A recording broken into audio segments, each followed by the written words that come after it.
ಭಾಗವನ್ನ ಪ್ರಾರಂಭಿಸುವುದಕ್ಕೆ ಮುಂಚೆ ಹಿಂದಿನ ತರಗತಿಯಲ್ಲಿ ನಡೆದಂತಹ ಕೆಲವು ವಿಚಾರಗಳನ್ನು ನಾವು ನೋಡೋದಾದ್ರೆ, ಖಗೋಳಶಾಸ್ತ್ರ ಮತ್ತು ಜ್ಯೋತಿಷ್ಶಾಸ್ತ್ರ ಎರಡು ಏಕಕಾಲದಲ್ಲಿ ಜನಿಸಿರುವಂತಹ ವಿಷಯಗಳಾದವು. ಇವತ್ತಿನ ಸಂದರ್ಭದಲ್ಲಿ ಖಗೋಳಶಾಸ್ತ್ರ ಸಾಕಷ್ಟು ಬದಲಾವಣೆಯನ್ನು ಹೊಂದಿದೆ. ಆದರೆ ಜ್ಯೋತಿಷ್ಯ ಮಾತ್ರ ಪ್ರಾಚೀನ ಕಾಲದಲ್ಲಿ ಯಾವ ನಂಬಿಕೆಗಳನ್ನ ಸತ್ಯ ಎಂದು ನಂಬಿತ್ತೋ ಅದೇ ವಿಚಾರಗಳನ್ನ ಇವತ್ತಿಗೂ ಕೂಡ ಸತ್ಯ ಅಂತ ನಂಬಿಕೊಂಡಿದೆ. ಜ್ಯೋತಿಷ್ಯ ನಂಬಿಕೊಂಡಿರುವಂತಹ ಗ್ರಹಗಳಲ್ಲಿ ವಿಜ್ಞಾನದ ಪ್ರಕಾರ 4 ಗ್ರಹಗಳೇ ಅಲ್ಲ. ಒಂದು ಸೂರ್ಯ, ಮತ್ತೊಂದು ಚಂದ್ರ, ರಾಹು, ಕೇತು ಅನ್ನುವು. ಇವುಗಳನ್ನ ಗ್ರಹ ಅಲ್ಲ ಅಂತ ವಿಜ್ಞಾನ ಸಾಕ್ಷಿ ಸಹಿತವಾಗಿ, ಸಂಶೋಧನೆ ಸಹಿತವಾಗಿ ನಮಗೆ ಹೇಳಿದ್ದರೂ ಕೂಡ ವಿಜ್ಞಾನ ಅದನ್ನು ಒಪ್ಪಿಕೊಳ್ಳುವುದಕ್ಕೆ ಸಿದ್ಧವಿಲ್ಲ. ಹೀಗೆ ಗೊತ್ತಾಗುತ್ತೆ, ಈ ವಿಚಾರದಿಂದಲೇ ನಮಗೆ ತಿಳಿಯುತ್ತೆ, ಜ್ಯೋತಿಷ್ಯ ಅನ್ನುವುದು ನಮಗೆ ಸುಳ್ಳು ಮಾಹಿತಿಗಳನ್ನು ನೀಡುತ್ತೆ. ವಿಜ್ಞಾನ ನಮಗೆ ಸತ್ಯದ ನಿಖರವಾದಂತಹ ಮಾಹಿತಿಗಳನ್ನ ಜ್ಯೋತಿಷ್ಯ ಕೊಡುತ್ತೆ ಅನ್ನೋದು ನಮಗೆ ಇಂತಹ ವಿಚಾರಗಳಿಂದ ಸ್ಪಷ್ಟವಾಗಿ ಗೊತ್ತಾಗುತ್ತೆ. ಯಾಕೆ ನಮ್ಮ ದೇಶದಲ್ಲಿ ಇಂತಹ ಒಂದು ಪರಿಸ್ಥಿತಿ ಬಂದಿದೆ ಅನ್ನುವುದನ್ನು ನಾವು ನೋಡ್ತಾ ಹೋದ್ರೆ ಮುಂದಿನ ಪ್ಯಾರಾದಲ್ಲಿ ಹೇಳ್ತಾರೆ ನೋಡಿ. ನಮ್ಮ ದೇಶದಲ್ಲಿ ಸಾಮಾಜಿಕ ಕೆಳಸ್ತರದಿಂದ ಬಂದ ಜನರು ಶಿಕ್ಷಣವನ್ನು ಮೊದಲ ಬಾರಿಗೆ ಪಡೆದುಕೊಂಡಾಗ ಅವರಲ್ಲಿ ರೂಪುಗೊಳ್ಳುತ್ತಿರುವ ಮನೋಭಾವ ಕೂಡ ಅಪಾಯಕಾರಿ. ಈಗ ಕೆಳವರ್ಗದ ಕೆಳಸ್ತರದಿಂದ ಬಂದಂತಹ ಜನ ಅಂತ ಹೇಳ್ತಾರೆ. ಸಾಮಾಜಿಕವಾಗಿ ಕೆಳಸ್ತರದಿಂದ ಬಂದಂತಹ ಜನಗಳು ಮೊದಲ ಬಾರಿಗೆ ಶಿಕ್ಷಣವನ್ನ ಪಡೆದುಕೊಂಡಾಗ, ಇಲ್ಲಿ ಸಾಮಾಜಿಕವಾಗಿ ಕೆಳಸ್ತರದಿಂದ ಬಂದಂತಹ ಜನಗಳು ಅಂದ್ರೆ ಯಾರು? ತಲತಲಾಂತರದಿಂದ ಸಾವಿರಾರು ವರ್ಷಗಳಿಂದ ಶಿಕ್ಷಣದಿಂದ ವಂಚಿತರಾಗಿ ಸಮಾಜದಲ್ಲಿ ಬದುಕುತ್ತಿದ್ದಂತಹ ಜನ, ಕೆಳ ಸಮುದಾಯದ ಜನ. ಈ ಜನಗಳಿಗೆ ಮೊದಲ ಬಾರಿಗೆ ಶಿಕ್ಷಣವು ಸಿಕ್ಕಾಗ, ಮೊದಲ ಬಾರಿಗೆ ಶಿಕ್ಷಣವು ದೊರೆತಾಗ ಅವರು ಕಲಿತುಕೊಂಡಂತಹ, ತಿಳಿದುಕೊಂಡಂತಹ ವಿಷಯಗಳು ಕೂಡ ತುಂಬಾ ಅಪಾಯವನ್ನು ಉಂಟು ಮಾಡುತ್ತದೆ. ಈಗ ನಾವು ಇತಿಹಾಸವನ್ನು ಓದುವಾಗ ನೋಡ್ತೀವಿ, ಸಾವಿರಾರು ವರ್ಷಗಳಿಂದ ಶೂದ್ರರಿಗೆ ಈ ಸಮಾಜದಲ್ಲಿ, ಈ ವ್ಯವಸ್ಥೆಯಲ್ಲಿ ಶಿಕ್ಷಣವನ್ನು ಕಲಿಯುವುದಕ್ಕೆ ಅವಕಾಶವಿರಲಿಲ್ಲ. ಸಾಕಷ್ಟು ಜನ ಮಹನೀಯರ ಹೋರಾಟದ ಫಲವಾಗಿ ಅವರಿಗೆ ಶಿಕ್ಷಣವನ್ನು ಕಲಿಯುವಂತಹ ಅವಕಾಶ ಸಿಕ್ತು. ಶಿಕ್ಷಣವನ್ನು ಕಲಿಯುವುದಕ್ಕೆ ಶಾಲೆಗೆ ಬಂದರು. ಆದರೆ ಅವತ್ತಿನ ಕಾಲದಲ್ಲಿ ಅವರಿಗೆ ಶಿಕ್ಷಣವನ್ನು ಹೇಳಿಕೊಡುವಂತಹ ಜನಗಳ್ಯಾರು? ಮೇಲ್ಸ್ತರದ ಜನಗಳೇ. ಆ ಮೇಲ್ಸ್ತರದ ಜನಗಳು ಇದುವರೆಗೆ ಯಾವ ವಿಷಯಗಳಿಂದ ಕೆಳ ಸಮುದಾಯದ ಜನಗಳನ್ನ, ಕೆಳಸ್ತರದ ಜನಗಳನ್ನ ಶೋಷಣೆಗೆ ಒಳಪಡಿಸಿಕೊಂಡು ಬಂದಿದ್ದರೋ ಅದೇ ವಿಷಯಗಳನ್ನ ಶಿಕ್ಷಣದ ರೂಪದಲ್ಲಿ ಕೊಡ್ತಾ ಬಂದರು. ಹಾಗಾಗಿ ಆ ಕೆಳಸ್ತರದ ಜನಗಳು ಅವರು ಹೇಳಿದಂತಹ ಮಾತುಗಳನ್ನು ನಂಬಿಕೊಂಡು ಇವತ್ತಿಗೂ ಕೂಡ ಜ್ಯೋತಿಷ್ಯದಂತಹ ವಿಚಾರಗಳನ್ನ ತನ್ನ ಬದುಕಿನಲ್ಲಿ ಅಳವಡಿಸಿಕೊಂಡು ಪಾಲಿಸಿಕೊಂಡು ಬಂದರು. ಹಾಗಾಗಿ ಇವತ್ತು ಜ್ಯೋತಿಷ್ಯದಂತಹ ವಿಚಾರಗಳನ್ನ, ಮೂಢನಂಬಿಕೆಗಳಂತಹ ವಿಚಾರಗಳನ್ನ ಹೆಚ್ಚಾಗಿ ನಂಬುತ್ತಿರುವವರು ಯಾರು ಅಂದ್ರೆ ಕೆಳಸ್ತರದಿಂದ, ಕೆಳ ಸಮುದಾಯದಿಂದ ಬಂದಂತಹ ಜನಗಳು. ಸಾವಿರಾರು ವರ್ಷಗಳಿಂದ ನಿರಂತರವಾಗಿ ಶೋಷಣೆಗೆ ಒಳಗಾದಂತಹ ಜನಗಳು ಇವತ್ತು ಮೌಢ್ಯತೆಯನ್ನ ಅತಿಯಾಗಿ ನಂಬ್ತಾ ಇದ್ದಾರೆ. ಇಂತಹ ಜನಗಳನ್ನ ನಾವು ಮೌಢ್ಯತೆಯಿಂದ ಹೊರತರುವುದಕ್ಕೆ ಸಾಧ್ಯವೇ ಆಗ್ತಾ ಎಷ್ಟೋ ಜನಗಳು ಇವತ್ತೂ ಕೂಡ ಕಾಯಿಲೆ ಬಂದ ತಕ್ಷಣ ದೇವಸ್ಥಾನಕ್ಕೆ ಹೋಗ್ತಾರೆ, ಒಂದು ಮಂತ್ರ ಕಟ್ಸ್ಕೊಂಡ್ ಬರ್ತಾರೆ. ಅದರಿಂದ ಏನೂ ಪ್ರಯೋಜನವಿಲ್ಲ ಅಂತ ಎಷ್ಟು ಹೇಳಿದ್ರು, ಇಲ್ಲ ಸ್ವಾಮಿ ಅದನ್ನು ನಾವು ಪ್ರಾಚೀನ ಕಾಲದಿಂದ ನಂಬ್ಕೊಂಡು ಬಂದಿದ್ದೀವಿ, ಅದನ್ನು ಮಾಡ್ತೀವಿ ಅಂತ ಅದನ್ನೇ ವಾದ ಮಾಡ್ತಾರೆ. ಅವರು ವೈಚಾರಿಕವಾದಂತಹ ವಿಚಾರಗಳನ್ನ ಹೊಂದುವುದರಲ್ಲಿ ಪ್ರಯತ್ನವನ್ನು ಮಾಡೋದಿಲ್ಲ.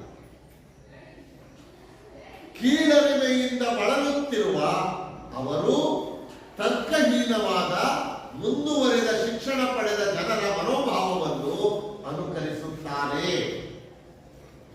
ಅವತ್ತಿನ ಕಾಲದಲ್ಲಿ ಯಾರು ಶಿಕ್ಷಣವನ್ನ ಪಡೆಯುತ್ತಿದ್ದರೋ ಅವರೇ ಶಿಕ್ಷಣವನ್ನ ನೀಡುವುದಕ್ಕೆ ಕೆಳಸ್ತರದ ಸಮುದಾಯದ ಜನಗಳಿಗೆ ಬಂದವರು. ಕೆಳಸ್ತರದ ಸಮುದಾಯದ ಜನಗಳಿಗೆ ಶಿಕ್ಷಣವನ್ನು ಕೊಡಬೇಕು ಅನ್ನುವಂತ ನಿಯಮಗಳು, ಕಾನೂನುಗಳು ಜಾರಿಗೆ ಬಂದಾಗ ಅವರಿಗೆ ಶಿಕ್ಷಣವನ್ನು ಕೊಡುವುದಕ್ಕೆ ಮುಂದೆ ಬಂದವರು ಮೇಲ್ಸ್ತರದ ಜನಗಳು. ಯಾರು ಅವತ್ತಿನವರಿಗೆ ಶಿಕ್ಷಣವನ್ನು ಪಡೆದಿದ್ರೋ ಅವರುಗಳು ಏನನ್ನ ಬದುಕಿನಲ್ಲಿ ಅಳವಡಿಸಿಕೊಂಡಿದ್ರೋ, ಯಾವ ವಿಷಯಗಳಿಂದ ಶೂದ್ರರನ್ನ ಕೆಳಸ್ತರದ ಸಮುದಾಯದ ಜನಗಳನ್ನ ಶೋಷಣೆ ಮಾಡ್ತಿದ್ರೋ ಅದೇ ವಿಷಯಗಳನ್ನ ಶಿಕ್ಷಣದ ರೂಪದಲ್ಲಿ ಬೋಧನೆ ಮಾಡ್ತಾ ಬಂದರು.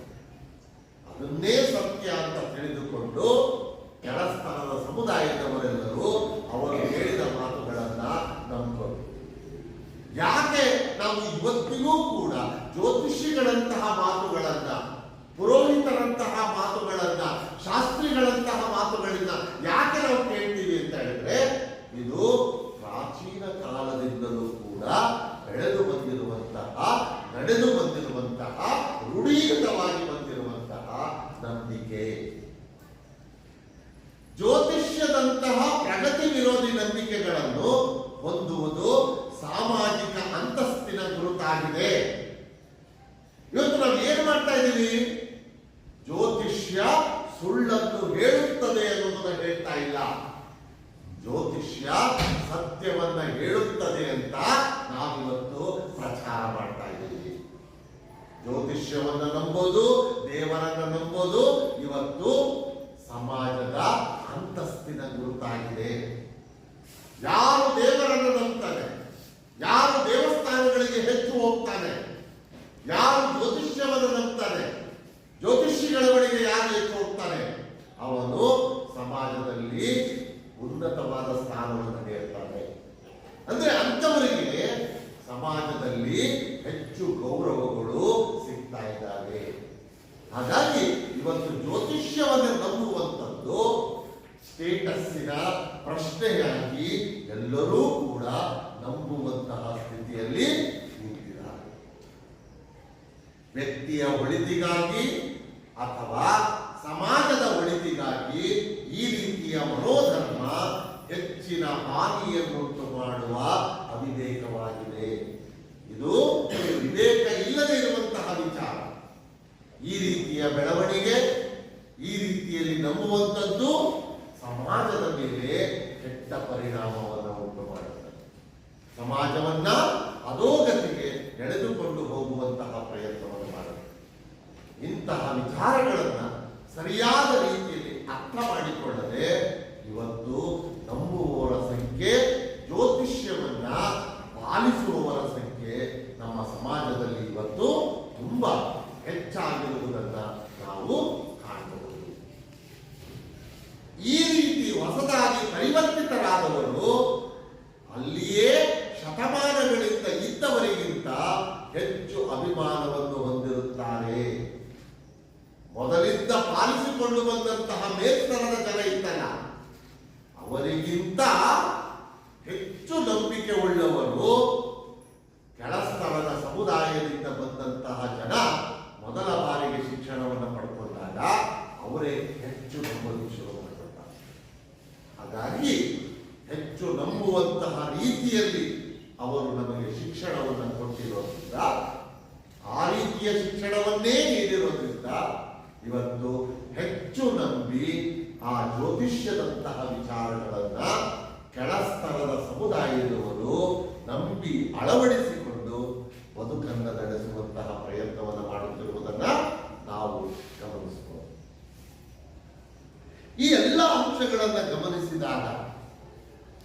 ಬುದ್ಧ ಬುದ್ಧ ಈ ಸಮಾಜದಲ್ಲಿ ಬದುಕಿದ್ದು 2,500 ವರ್ಷಗಳ ಹಿಂದೆ.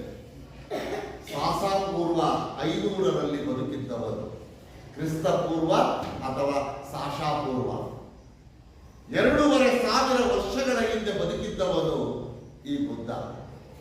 ಬುದ್ಧ ಅವತ್ತೇ ತಾನು ಪಡೆದುಕೊಂಡಂತಹ ಜ್ಞಾನವನ್ನ ಹಂಚುವಂತಹ ಸಂದರ್ಭದಲ್ಲಿ ಈ ಜ್ಯೋತಿಷ್ಯದಂತಹ ವಿಚಾರಗಳನ್ನು ಕೂಡ ಅವನು ಹೇಳಿದ್ದ. ಆದರೆ ಅವತ್ತಿನಿಂದ ಇವತ್ತಿನವರೆಗೂ ನಮ್ಮಲ್ಲಿ ಜ್ಯೋತಿಷ್ಯವನ್ನು ನಂಬುವವರು ಹೆಚ್ಚಾಗಿದ್ದಾರೆಯೇ ವಿನಃ ವಿಚಾರವಾದಿಗಳ ಮಾತನ್ನ ಕೇಳಿಕೊಂಡು ಜ್ಯೋತಿಷ್ಯವನ್ನು ತಿರಸ್ಕರಿಸುವಂತಹ ಪ್ರಯತ್ನವನ್ನ ನಮ್ಮ ಜನ ಮಾಡಲೇ ಇಲ್ಲ. ಹಾಗಾದ್ರೆ ಬುದ್ಧ ಏನು ಹೇಳ್ತಾ ನೋಡಿ, ಮುಂದಿನ ಭಾಗದಲ್ಲಿ ಬುದ್ಧನು ವಿನಯ ಪೀಠಿಕಾ ಅನ್ನುವ ಗ್ರಂಥದಲ್ಲಿ, ವಿನಯ ಪೀಠಿಕಾ ಅನ್ನುವುದು ಬೌದ್ಧ ಧರ್ಮದ ಪವಿತ್ರ ಗ್ರಂಥ. ಹಿಂದೂ ಧರ್ಮದ ಪವಿತ್ರ ಗ್ರಂಥ ಮಹಾಭಾರತ, ರಾಮಾಯಣ ಇದ್ದ ಹಾಗೆ ಬೌದ್ಧ ಧರ್ಮದಲ್ಲಿ ಈ ತ್ರಿಪಿಟಕಗಳು ಅಂತ ನಾವು ಕರೀತೇವೆ. ಆ ತ್ರಿಪಿಟಕಗಳಲ್ಲಿ ಒಂದು ವಿನಯ ಪೀಠಿಕಾ ಅನ್ನುವುದು, ಅದು ಆ ಧರ್ಮದ ಪವಿತ್ರ ಗ್ರಂಥ. ಆ ಗ್ರಂಥದಲ್ಲಿ ಬುದ್ಧ ಹೀಗೆ ಹೇಳಿದ್ದಾರೆ: ಯಾರು ನಕ್ಷತ್ರಗಳ ಲೆಕ್ಕಾಚಾರದಂತಹ ತಂತ್ರಗಳಿಂದ ಜೀವನ ನಡೆಸುತ್ತಾರೋ ಇವರಿಂದ ದೂರವಿರಬೇಕು ಎಂದು ಎಚ್ಚರಿಸುತ್ತಾನೆ. ಇದು ನಿನ್ನೆ ಮೊನ್ನೆ ಹೇಳಿದಂತಹ ಮಾತಲ್ಲ, ಇದು 2,500 ವರ್ಷಗಳ ಹಿಂದೆ ಹೇಳಿದ ಮಾತು. ಅಂದ್ರೆ ಈ ನೆಲದಲ್ಲಿ 2,500 ವರ್ಷಗಳ ಹಿಂದೆಯೇ ಜ್ಯೋತಿಷ್ಯ ಅನ್ನುವುದು ಇತ್ತು ಅಂತ ನಮಗೆ ಕಾಣುವ. ಬುದ್ಧ ವಿನಯ ಪೀಠಿಕಾ ಅನ್ನುವ ಗ್ರಂಥದಲ್ಲಿ ಈ ಮಾತನ್ನು ಹೇಳ್ತಾರೆ. ಯಾರು ನಕ್ಷತ್ರಗಳ ಲೆಕ್ಕಾಚಾರದಂತಹ ತಂತ್ರಗಳಿಂದ, ಇವಾಗ ಜ್ಯೋತಿಷ್ಯ ಮಾಡೋದು ಕೂಡ ಅದೇ ಅಲ್ವಾ? ನಕ್ಷತ್ರಗಳ ಲೆಕ್ಕಾಚಾರವನ್ನ, ಗ್ರಹಗಳ ಲೆಕ್ಕಾಚಾರವನ್ನ ಮಾಡಿ ಜಾತಕವನ್ನ ಮತ್ತು ಭವಿಷ್ಯವನ್ನ ಹೇಳುತ್ತೆ. ಇಂತಹ ಜನಗಳಿಂದ ಯಾರು ನಕ್ಷತ್ರ ಮತ್ತು ಗ್ರಹಗಳ ಲೆಕ್ಕಾಚಾರವನ್ನ ಮಾಡಿ ಜೀವನವನ್ನು ನಡೆಸುತ್ತಾರೋ ಅಂತಹ ವ್ಯಕ್ತಿಗಳಿಂದ ನಾವು ದೂರವಾಗಬೇಕು, ದೂರವಿರಬೇಕು ಅನ್ನೋ ಮಾತನ್ನ 2,500 ವರ್ಷಗಳ ಹಿಂದೆ ಬುದ್ಧ ನಮಗೆ ಹೇಳಿದ್ದಾರೆ. ಅಷ್ಟೇ ಅಲ್ಲ, ನಕ್ಷತ್ರ ವೀಕ್ಷಣೆ ಮತ್ತು ಜ್ಯೋತಿಷ್ಯ ಶಕುನಗಳ ಆಧಾರದಿಂದ ಶುಭ ಅಥವಾ ಅಶುಭವನ್ನು ತಿಳಿಸುವುದು, ಒಳಿತು ಕೆಡುಕುಗಳ ಬಗ್ಗೆ ಭವಿಷ್ಯ ನುಡಿಯುವುದು, ಇಂತಹವುಗಳನ್ನೆಲ್ಲ ತ್ಯಜಿಸಬೇಕು ಎಂಬ ಅಭಿಪ್ರಾಯ ಬುದ್ಧನ ಉಪದೇಶಗಳಲ್ಲಿ ಕಂಡುಬರುತ್ತದೆ. ಬುದ್ಧ ಜ್ಯೋತಿಷ್ಯದಂತಹ ವಿಚಾರಗಳ ವಿರೋಧಿಸುವಂತಹ ಮಾತುಗಳನ್ನ, ಅಂದರೆ ಜ್ಯೋತಿಷ್ಯ ವಿರೋಧಿ ಮಾತುಗಳನ್ನ 2,500 ವರ್ಷಗಳ ಹಿಂದೆ ಅವರು ನಮಗೆ ಹೇಳಿದ್ದಾರೆ. ಆದರೂ ಕೂಡ ನಮ್ಮವರು ನಾವು ಈ ಜ್ಯೋತಿಷ್ಯದಂತಹ ವಿಚಾರಗಳನ್ನ ಇವತ್ತಿಗೂ ತಿರಸ್ಕರಿಸುವಂತಹ ಪ್ರಯತ್ನವನ್ನು ನಾವು ಮಾಡ್ತಾ ಇದ್ದೇವೆ. ಅವತ್ತಿನ ಕಾಲದಲ್ಲಿ ಯಾವ ಶಿಕ್ಷಣವೂ ಇರಲಿಲ್ಲ. ಅವತ್ತಿನ ಕಾಲದಲ್ಲಿಯೇ ಬುದ್ಧ ಈ ಮಾತನ್ನ ಹೇಳಿದ್ದಾರೆ. ಇವತ್ತು ನಾವು 21ನೇ ಶತಮಾನದಲ್ಲಿದ್ದೇವೆ. 21ನೇ ಶತಮಾನ ವೈಜ್ಞಾನಿಕ ಯುಗ, ವೈಚಾರಿಕ ಯುಗ, ಶೈಕ್ಷಣಿಕ ಯುಗ. ಇಷ್ಟೆಲ್ಲ ನಾವು ಶಿಕ್ಷಣವನ್ನು ಪಡೆದಿದ್ರು, ಇಂತಹ ವೈಚಾರಿಕತೆಯ ಯುಗದಲ್ಲಿದ್ದರೂ ಕೂಡ ಜ್ಯೋತಿಷ್ಯದಂತಹ ವಿಚಾರಗಳನ್ನು ಇನ್ನು ನಾವು ನಂಬ್ತಾ ಇದ್ದೀವಿ ಅಂದ್ರೆ ಇದಕ್ಕಿಂತ ದುರಂತದ ವಿಷಯ ಮತ್ತೊಂದಿಲ್ಲ. ನೋಡಿ, ಬುದ್ಧ ಹೀಗೆ ಹೇಳ್ದ. ಇನ್ನೊಬ್ಬ ವಿವೇಕಾನಂದ ಕೂಡ ಇದಕ್ಕೆ ಸಂಬಂಧಿಸಿದಂತೆ ಕೆಲವು ವಿಚಾರಗಳನ್ನ ಹೇಳಿದ್ದಾರೆ. ಮನುಷ್ಯನ ಭವಿಷ್ಯದ ನಿರ್ಣಯಕ್ಕೆ ಅವನೇ ಕಾರಣ ಎಂದು ದೃಢವಾಗಿ ನಂಬಿದ್ದ ಸ್ವಾಮಿ ವಿವೇಕಾನಂದ ಅವರು ಮನುಷ್ಯನ ಬೆಳವಣಿಗೆಗೆ, ಮನುಷ್ಯನ ಭವಿಷ್ಯವನ್ನ ನಿರ್ಧರಿಸುವುದಕ್ಕೆ ಬೇರೆ ಯಾರು ಕಾರಣರಲ್ಲ.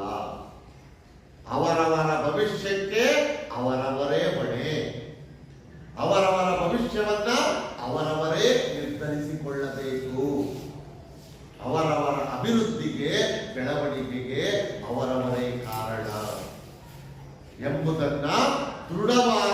ಬಲವಾಗಿ ನಂಬಿದ್ದಂತಹ ಸ್ವಾಮಿ ವಿವೇಕಾನಂದ ಅವರು ಜ್ಯೋತಿಷ್ಯದ ಬಗ್ಗೆ ಕಟುವಾದ ಅಭಿಪ್ರಾಯ ಪಡುತ್ತಾರೆ.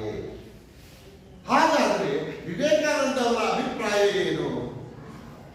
ನಕ್ಷತ್ರಗಳ ಪ್ರಭಾವ ನನ್ನ ಮೇಲೆ ಆಗುವುದಾದರೆ ಆಗಲಿ, ಅದು ನನ್ನ ಜೀವನದ ಮೇಲೆ ಪ್ರಭಾವ ಬೀರಿದರೆ ಅದಕ್ಕೆ ಯಾವ ಬೆಲೆಯೂ ಇಲ್ಲ. ನಕ್ಷತ್ರದಂತಹ ವಿಚಾರಗಳು ನನ್ನ ಮೇಲೆ ಪ್ರಭಾವ ಬೀರುವುದಾದರೆ ಇಟ್ಕೊಳ್ಳಿ, ಆದರೆ ಜ್ಯೋತಿಷ್ಯ ಅನ್ನುವುದು ನನ್ನ ಮೇಲೆ ಪ್ರಭಾವವನ್ನು ಉಂಟು ಮಾಡುತ್ತೆ ಎನ್ನುವುದಾದರೆ ಜ್ಯೋತಿಷ್ಯಕ್ಕೆ ಯಾವ ಬೆಲೆಯೂ ಇಲ್ಲ. ಅಂದ್ರೆ ಜ್ಯೋತಿಷ್ಯ ನಮಗೆ ತೊಂದರೆಯನ್ನು ಕೊಡುತ್ತದೆ ಅನ್ನುವುದು ನಿಜವೇ ಆದರೆ ನಾವ್ಯಾರದಕ್ಕೆ? ನಾವು ಅದಕ್ಕೆ ನಾವು ಮೋಸ ಮಾಡಿದ್ದೀವ? ಏನೂ ಇಲ್ಲ. ಹಾಗೆ ಜ್ಯೋತಿಷ್ಯ ನಮಗೆ ಒಳ್ಳೆಯದನ್ನು ಮಾಡುತ್ತೆ ಎನ್ನುವುದಾದ್ರೆ ಜ್ಯೋತಿಷ್ಯಕ್ಕೆ ನಾವೇನಾದರೂ ಸಹಾಯ ಮಾಡಿದ್ದೀವ?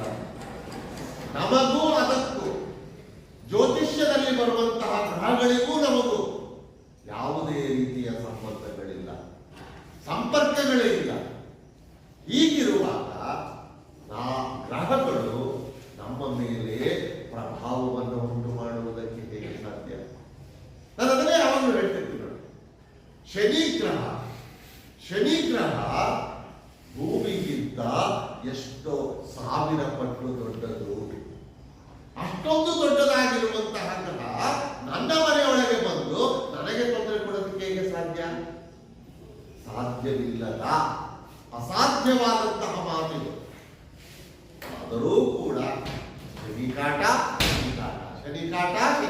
ಅಂತ ಶನಿದೇವರ ಪೂಜೆ ಮಾಡೇ ಮಾಡ್ತೀವಿ.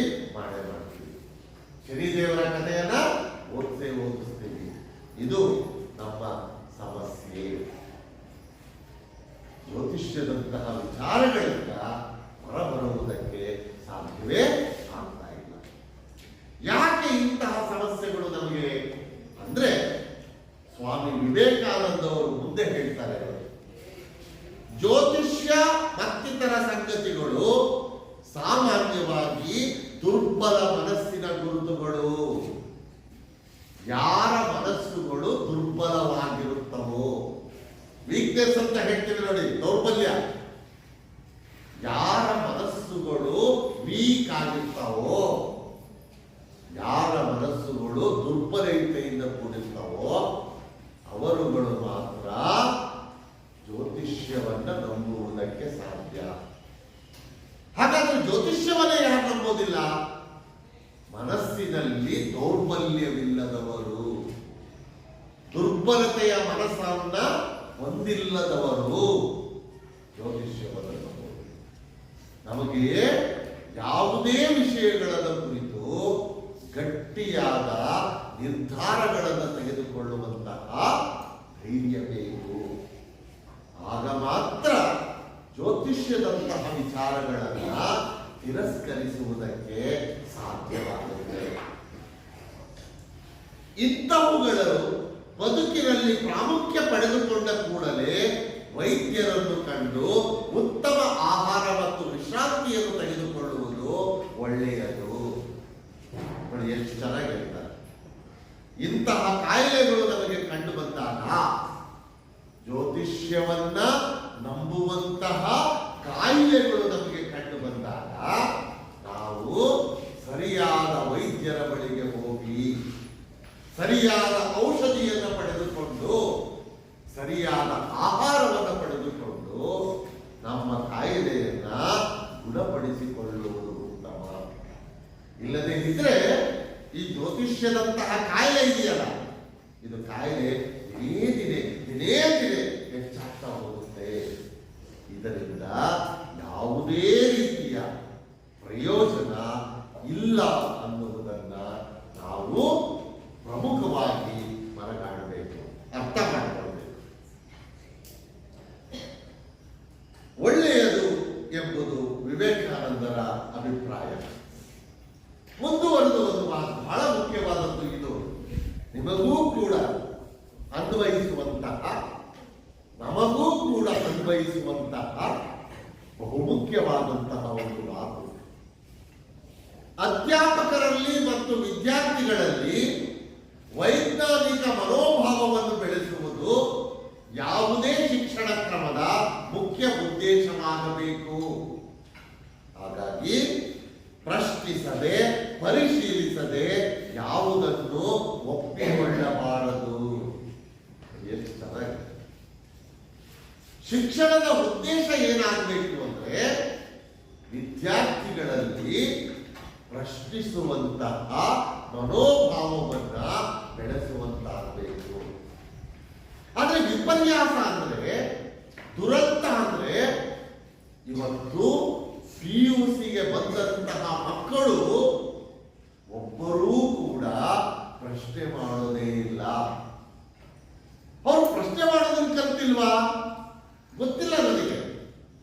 ಅಥವಾ ಪ್ರೌಢಶಾಲೆಗಳ ಮಟ್ಟದಲ್ಲಿ ನಮ್ಮ ಶಿಕ್ಷಕರು ವಿದ್ಯಾರ್ಥಿಗಳಿಗೆ ಪ್ರಶ್ನೆ ಮಾಡುವುದನ್ನು ಕಲಿಸಿಲ್ವಾ ಗೊತ್ತಿಲ್ಲ.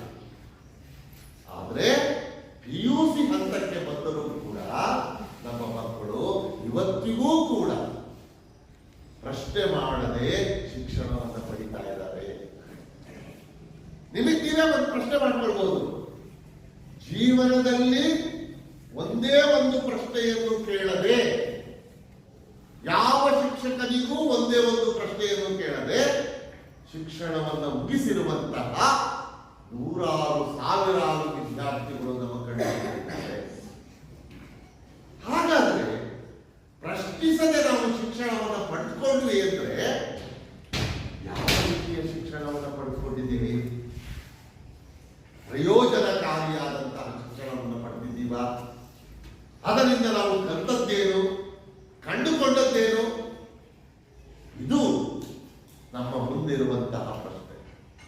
ಹಾಗಾಗಿ ವಿದ್ಯಾರ್ಥಿಗಳೇ, ನಾನು ನಿಮಗೆ ಬಹಳ ಸಾರಿ ಹೇಳುವಂತಹದ್ದೇ, ಕೇಳಿಕೊಳ್ಳುವಂಥದ್ದು ಅತ್ಯಂತ ವಿನಯದಿಂದ ಕೇಳಿಕೊಳ್ಳುವುದು. ಅದನ್ನೇ ಮೊದಲು ನೀವು ಪ್ರಶ್ನೆ ಮಾಡುವುದನ್ನು ನಿಮಗೆ ಏನನ್ಸುತ್ತೋ ಆ ಪ್ರಶ್ನೆಯನ್ನು ಮೊದಲು ಮಾಡಿ. ಅದರಿಂದ ನೀವು ಏನಾದರೂ ಉತ್ತರವನ್ನ ಪಡೆದುಕೊಳ್ತೀರಿ. ನಿಮ್ಮ ಬದುಕಿನಲ್ಲಿ ಇವತ್ತು ಕೇಳುವ ಸಣ್ಣ ಸಣ್ಣ ಪ್ರಶ್ನೆಗಳು, ನಿಮ್ಮ ಬದುಕಿನಲ್ಲಿ ಇವತ್ತು ನೀವು ಕೇಳುವಂತಹ ಸಣ್ಣ ಸಣ್ಣ ಪ್ರಶ್ನೆಗಳು ನಿಮ್ಮನ್ನ ಬಹಳ ದೊಡ್ಡ ಮಟ್ಟದಲ್ಲಿ ಬದಲಾಯಿಸ್ತವೆ. ಬಹಳ ದೊಡ್ಡ ಮಟ್ಟದಲ್ಲಿ ಬದಲಾಯಿಸ್ತವೆ. ಅದರ ಸುಖವನ್ನ ನೀವು ಮುಂದೆ ಕಾಣ್ತೀರಿ. ನೀವು ಏನನ್ನೂ ಪ್ರಶ್ನಿಸದೆ ಹೋದ್ರೆ, ಯಾರೋ ಹೇಳಿದ್ದನ್ನೇ ಸತ್ಯ ಅಂತ ನೀವು ನಂಬ್ಕೊಳ್ತಾ ಹೋದ್ರೆ, ನಂಬಿ ಅದನ್ನೇ ಬದುಕಿನಲ್ಲಿ ಅಳವಡಿಸ್ಕೊಳ್ತಾ ಹೋದ್ರೆ ಅದರಿಂದ ಯಾವ ಪ್ರಯೋಜನವೂ ಇಲ್ಲ. ಶಿಕ್ಷಣದ ಉದ್ದೇಶ, ಶಿಕ್ಷಣದ ಗುರಿ ಪ್ರಶ್ನಿಸುವಂತಹ ಮನೋಭಾವವನ್ನ ಕಲಿಸುವಂತದ್ದು. ಇಷ್ಟೆಲ್ಲ ಹೇಳಿದ ಮೇಲೂ ಕೂಡ ಯಾಕೆ ನಮ್ಮ ವಿದ್ಯಾರ್ಥಿಗಳಿಗೆ ಪ್ರಶ್ನೆ ಕೇಳೋಕ್ಕಾಗುತ್ತಾ ಇಲ್ಲ? ಯಾಕೆ ನಮ್ಮ ವಿದ್ಯಾರ್ಥಿಗಳಿಗೆ ಪ್ರಶ್ನೆಗಳು ಹುಟ್ಕೊಳ್ತಾ ಇಲ್ಲ ಅನ್ನೋದೇ ನಮ್ಮ ಮುಂದಿರುವಂತಹ ಪ್ರಶ್ನೆ. ಪ್ರಶ್ನೆಯನ್ನ ಕೇಳದಿರುವುದಕ್ಕೆ ಎರಡು ಕಾರಣಗಳಿರಬಹುದು. ಒಂದು, ಎಲ್ಲವೂ ಅರ್ಥವಾಗಿ, ಇನ್ನೊಂದು ಏನೂ ಅರ್ಥವಾಗದೇ ಇದ್ದಾಗ ಏನು ಪ್ರಶ್ನೆ ಕೇಳಬೇಕು ಅಂತ ಗೊತ್ತಾಗ್ತಿಲ್ಲ. ಆದ್ರೆ ನಿಮಗೆ ಅದು ಗೊತ್ತಾಗ್ತಿರುತ್ತೆ. ಎಲ್ಲವೂ ಅರ್ಥವಾಗ್ಬಿಟ್ಟಿದ್ರೆ ನೀವು 40ಕ್ಕೆ 40 ಅಂಕಗಳನ್ನು ಪಡೆಯಲೇಬೇಕಾಗಿತ್ತು, 80ಕ್ಕೆ 80 ಅಂಕಗಳನ್ನು ಪಡೆಯಲೇಬೇಕಾಗಿತ್ತು, 100ಕ್ಕೆ 100 ಅಂಕಗಳನ್ನು ಪಡೆಯಲೇಬೇಕಾಗಿತ್ತು. ಅದು ಆಗಿಲ್ಲ ಅಂದ್ರೆ ನಿಮಗೆ ಯಾವುದೋ ಅರ್ಥ ಆಗಿಲ್ಲ ಅಂತ ಅರ್ಥ ಆಗಿಲ್ಲ ಅನ್ನುವುದು ನಮಗಿಂತ ಚೆನ್ನಾಗಿ ನಿಮಗೆ ಗೊತ್ತಾಗುತ್ತೆ. ಆಗ ಗೊತ್ತಾದ ತಕ್ಷಣ ಯಾವ ಶಿಕ್ಷಕರಿರ್ತಾರೋ ಆ ಶಿಕ್ಷಕರ ಮುಂದೆ ಸಾರ್, ನನಗಿದು ಅರ್ಥ ಆಗಿಲ್ಲ, ಇನ್ನೊಮ್ಮೆ ಹೇಳ್ಕೊಡ್ತೀರಾ ಅನ್ನುವ ಪ್ರಯತ್ನವನ್ನೂ ಕೂಡ ನಾವು ಮಾಡದೆ ಹೋದ್ರೆ ನಾವು ಅಭಿವೃದ್ಧಿಯಾಗುವುದು, ಬೆಳವಣಿಗೆಯಾಗುವುದು ತುಂಬಾ ಕಷ್ಟ. ಹಾಗಾಗಿ ಹಾಗಾಗಿ ಯಾರೋ ಹೇಳಿದ ಮಾತುಗಳನ್ನ ಚಾಚೂ ತಪ್ಪದೆ ಪಾಲಿಸುವುದಕ್ಕಿಂತ ಕನಿಷ್ಠ ಪಕ್ಷ ಸಣ್ಣ ಸಣ್ಣ ಪ್ರಶ್ನೆಗಳನ್ನಾದರೂ ಕೇಳುವಂತಹ ಅಭ್ಯಾಸಗಳನ್ನು ನೀವು ಬೆಳೆಸಿಕೊಂಡ್ರೆ ಮುಂದೆ ಬಹಳ ದೊಡ್ಡ ಮಟ್ಟದಲ್ಲಿ ಬೆಳೀತಾ ಹೋಗ್ತದೆ. ನಮಗೆಲ್ಲ ನ್ಯೂಟನ್ನಿನ ಕಥೆ ಗೊತ್ತಿದೆ. ನ್ಯೂಟನ್ ಸೇಬು ಹಣ್ಣಿನ ಮರದ ಕೆಳಗೆ ಮಲಗಿದ್ದವನಿಗೆ ಒಂದು ಸಣ್ಣ ಪ್ರಶ್ನೆ ಬರುತ್ತೆ ಅವನಿಗೆ, ಸೇಬು ಹಣ್ಣು ಮರದಿಂದ ಏಕೆ ಕೆಳಗೆ ಬಿತ್ತು, ಯಾಕದು ಮೇಲೂ ಹೋಗ್ಲಿಲ್ಲ? ಆ ಸಣ್ಣ ಪ್ರಶ್ನೆ ಅವನನ್ನ ಬಹಳ ದೊಡ್ಡದಾಗಿದ್ದ. ಹಾಗಾಗಿ ಇಂತಹ ಮನೋಭಾವವನ್ನ ನೀವು ಬೆಳೆಸಿಕೊಂಡಾಗ ನೀವು ಬೆಳೆಯೋದಿಕ್ಕೆ ಸಾಧ್ಯವಾಗುತ್ತೆ. ಅದು ಭಗವದ್ಗೀತೆ, ಬೈಬಲ್ ಅಥವಾ ಪುರಾಣ ಆಗಿರಲಿ, ವೈಜ್ಞಾನಿಕವಾದ ಆಲೋಚನೆಗಳಿಗೆ ತೃಪ್ತಿಯನ್ನುಂಟು ಮಾಡಬೇಕು. ಯಾವುದೋ ಮೌಢ್ಯತೆಗಳನ್ನು ನಂಬಿಕೊಂಡು ನಾನು ಕೇವಲ ರಾಮಾಯಣ ಮಹಾಭಾರತ ಓದ್ತೀನಿ, ಕುರಾನ್ ಓದಲ್ಲ ಅನ್ನೋದು ತಪ್ಪು. ನಾನು ಕುರಾನ್ ಮಾತ್ರ ಓದ್ತೀನಿ, ಬೈಬಲ್ ಓದಲ್ಲ, ರಾಮಾಯಣ ಮಹಾಭಾರತ ಓದಲ್ಲ ಅನ್ನೋದು ತಪ್ಪು. ಹೀಗೆ ಯಾವುದೋ ಒಂದು ಧರ್ಮಕ್ಕೆ ಸೀಮಿತವಾಗದೆ, ಧರ್ಮದ ವಿಚಾರಗಳಿಗೆ ಸೀಮಿತವಾಗದೆ ವಿಶಾಲವಾದಂತಹ ಮನೋಭಾವಗಳನ್ನು ಬೆಳೆಸಿಕೊಂಡು ನಾವು ಬೆಳೆಯುವಂತಹ ಪ್ರಯತ್ನವನ್ನ ಮಾಡ್ತಾ ಹೋಗಬೇಕು.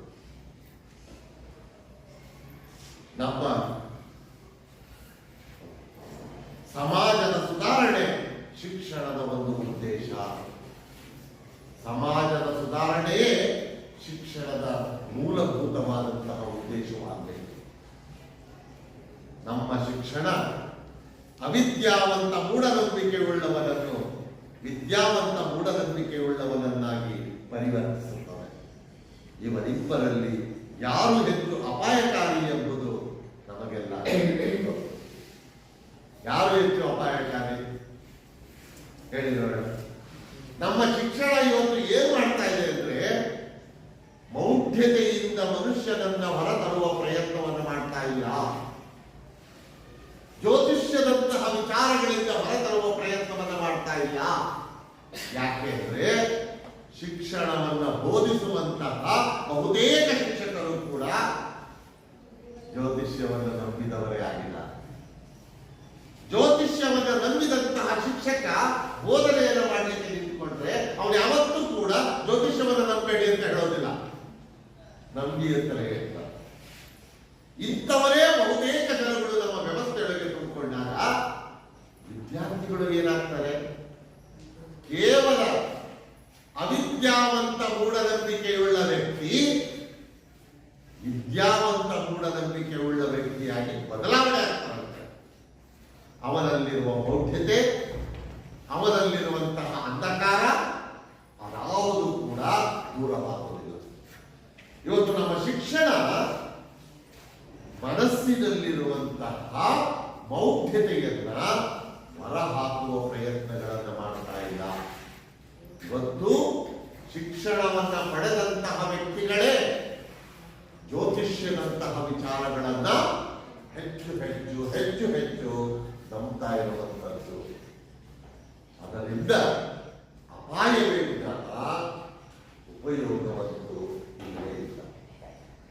ಯಾವ ಧರ್ಮಗಳಲ್ಲಿಯೂ ಕಾಣದಷ್ಟು ದೇವಾಲಯಗಳು ಹಿಂದೂ ಧರ್ಮದಲ್ಲಿ ಮಾತ್ರ ಒಪ್ಪಿಕೊಂಡಿದ್ದಾರೆ.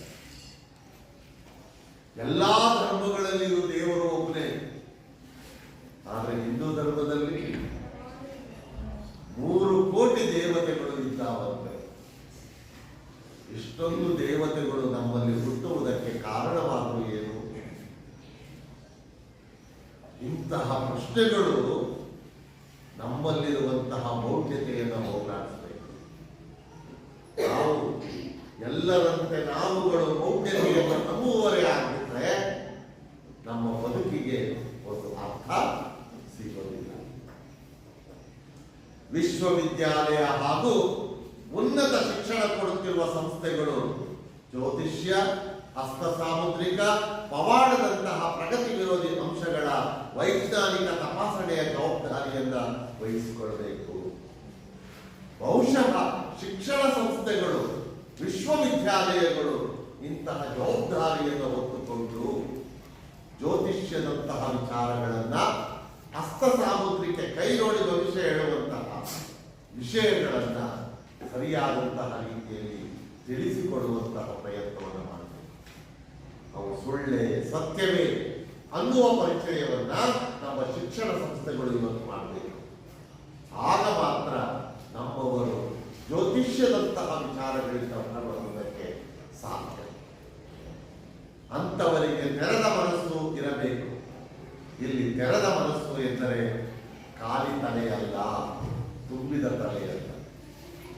ಎಲ್ಲಾ ರೀತಿಯ ವಿಚಾರಗಳನ್ನ ಮುಕ್ತವಾಗಿ ಚರ್ಚೆ ಮಾಡುವಂತಹ ಅವಕಾಶ.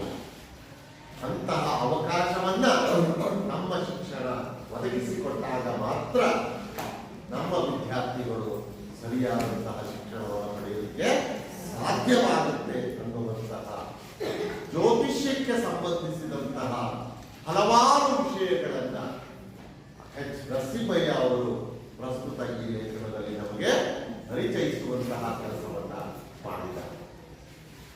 ಇಲ್ಲಿ ನಿಮ್ಮ 4 ಅಂಕದ ಪ್ರಶ್ನೆಗಳಲ್ಲಿ ಒಂದು ಪ್ರಶ್ನೆಯನ್ನು ಕೊಟ್ಟಿದ್ದಾರೆ. ಜ್ಯೋತಿಷ್ಯ ಅರ್ಥಪೂರ್ಣವೋ ಅರ್ಥರಹಿತವೋ ವಿಶ್ಲೇಷಿಸಿ.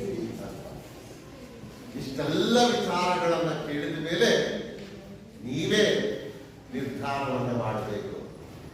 ಜ್ಯೋತಿಷ್ಯ ಅರ್ಥ ಇರುವಂತಹ ವಿಚಾರವೇ ಅಥವಾ ಅರ್ಥ ಇಲ್ಲದೆ ಇರುವಂತಹ ವಿಚಾರಗಳೇ ಅನ್ನೋದನ್ನ ನಾವು ವಿಶ್ಲೇಷಣೆ ಮಾಡಿ ನೋಡಿ ಅದನ್ನ ಸ್ವೀಕರಿಸುವಂತಹ ಪ್ರಯತ್ನವನ್ನ ಮಾಡಬೇಕು ಅನ್ನುವುದನ್ನ ಪ್ರಸ್ತುತ ಲೇಖನ ನಮಗೆ ತಿಳಿಸಿಕೊಡುತ್ತೆ. ಇದಿಷ್ಟು ಈ ಲೇಖನಕ್ಕೆ ಸಂಬಂಧಪಟ್ಟಂತಹ ವಿಚಾರಗಳು. ಇಲ್ಲಿಗೆ ತರಗತಿಯನ್ನ ತಿಳಿಸಿಕೊಂಡು